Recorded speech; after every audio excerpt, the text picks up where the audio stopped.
Dear student, good morning everybody. SBPS online classrooms topic will be discussion for the respiration of human.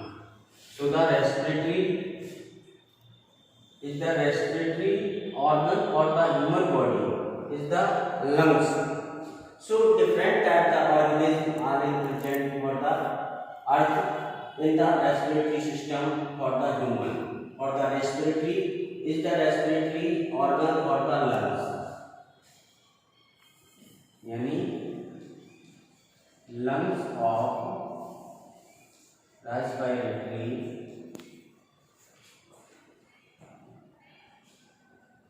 organ of human. So the discussion for the respiration. Respiration is the mechanism for the two process in the respiration for the human. One process is the glycolysis. Glycolysis, and second process is the Krebs cycle. So two processes are present in respiration. One process is the glycolysis and second process is the Krebs cycle. So the process for the respiration and glycolysis and Krebs cycle. And to the respiration is the glucose C6H12O6 plus 6O2 oxidation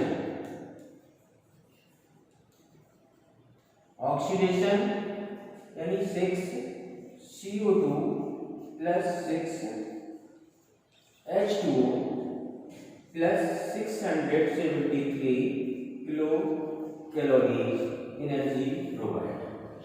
So the respiration is the glucose molecule and oxygen.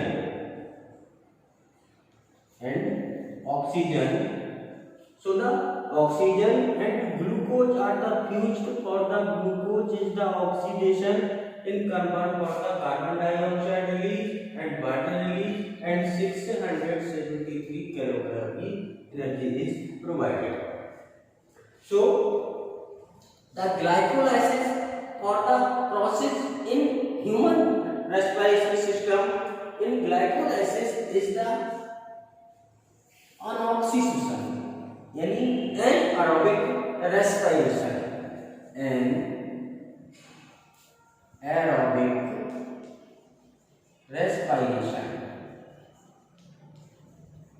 Anaerobic respiration process में glycolysis glucose का जो अपघटन है यानी absent of the oxygen is called for the glycolysis. And glycolysis is the process for the cytoplasm or the nucleus.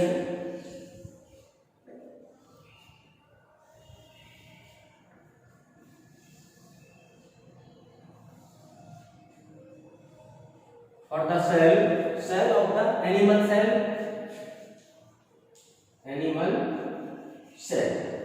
It is the cytoplasm.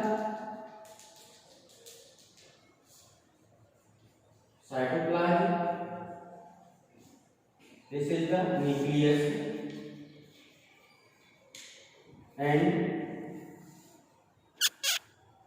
mitochondria is the present.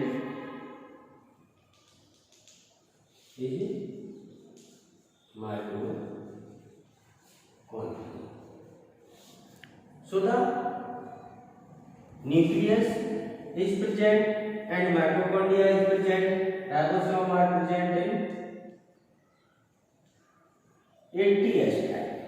So ribosome are present in 80S type ribosome. 80S type ribosome. So mitochondria is the process for the glycolysis.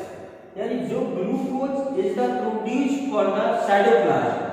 तो glycolysis की जो process है, ये process जो है वो cytoplasm के अंदर डेवलप रहती है, कोशिका द्रव या साइटोप्लाज्म के अंदर ग्लाइकोलाइसिस की प्रोसेस होती है।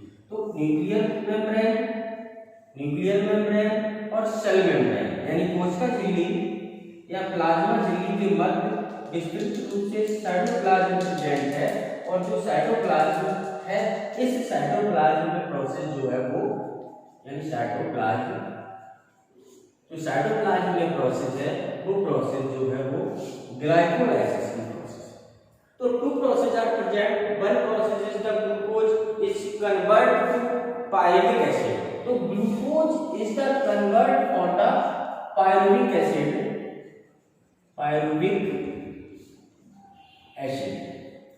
glucose we convert for the pyruvic acid and pyruvic acid is the produced for the in cytoplasm।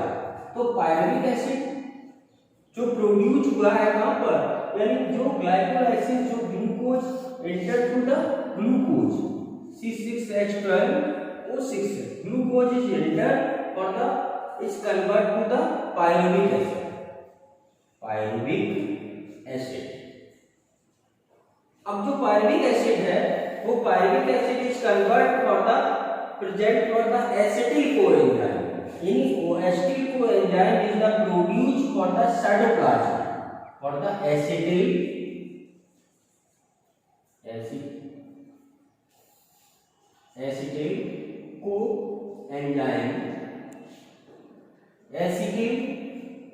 coenzyme is produced for the cytoplasm and acetyl coenzyme and pyruvic acid are fused occur is the process in the Krebs-Chakr की process. तो mitochondria के अंदर crispy, तो mitochondria के अंदर यानी जो glucose है उस ग्लूकोज जो कन्वर्ट हो गया पायरुविक एसिड में, और पायरुविक एसिड एसिटिल कोएंजाइम से मिलकर के माइटोकॉन्ड्रिया के अंदर और या सेल वॉल के अंदर एंटर करता है, और जब ये एंटर हो जाता है तो प्रोसेस हो जाती है क्रेब्स चक्र की। तो प्रोसेस जो माइटोकॉन्ड्रिया के अंदर एसिटिल कोएंजाइम रिलीज करके प्लस पायरुविक एसिड प्रोड्यूस करके तो एटीपी की फॉर्मेशन होती है। तो ATP is produce adenosine triphosphate. तो एडिनोसिन ट्राइफॉस्फेट है वो माइटोकॉन्ड्रिया के मैट्रिक्स में। तो क्रेब्स चक्र की जो प्रोसेस है ये प्रोसेस यानी प्रेजेंस ऑफ ऑक्सीजन यानी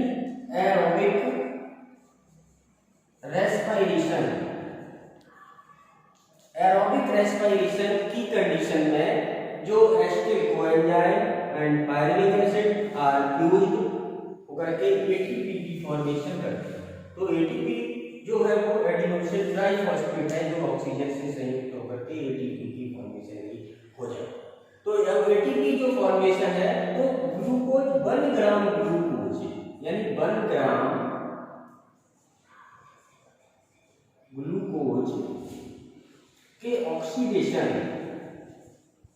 से 38 एटीपी अणुओं की फॉर्मेशन हो जाती है 1 ग्राम ग्लूकोज के यानी ऑक्सीडेशन में। इसमें एरोबिक रेस्पिरेशन में 38 एटीपी की फॉर्मेशन होती है एंड 1 ग्राम ग्लूकोज में अनऑक्सीडेशन में 2 एटीपी की फॉर्मेशन होती है। तो 38 एटीपी यानी 1 ग्राम ग्लूकोज के ऑक्सीडेशन में 38 एटीपी की फॉर्मेशन होती है, और 1 ग्राम ग्लूकोज यानी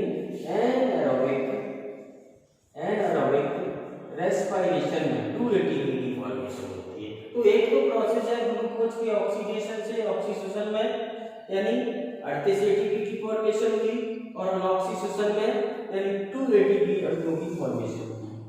तो दो प्रोसेस हुई, एक तो ग्लूकोज की और एक तो एटीपी अणुओं की फॉर्मेशन हो गई। अब एटीपी जो अणु फॉर्मेशन हुए हैं उनका होगा क्या, इनकी जो प्रोसेस होगी ईटीएस होगा, electron transport system. Electron transport system में ये ऊर्जा के जो पॉइंट्स हैं इनको ही फोकस करते हैं, इनके साथ हम लेबर करते हैं, वर्क करते हैं, और जो भी हम चलते हैं फिरते हैं घूमते हैं सारी प्रोसेस है वो प्रोसेस एटीपी के रूप में जो सिक्के हैं उन सिक्कों से हम एनर्जी को प्रोवाइड करते हैं और प्राप्त करते हैं। तो वो इलेक्ट्रॉन ट्रांसपोर्ट सिस्टम के माध्यम से यानी पूरी प्रोसेस होती है। ठीक, thanks watching for you study now.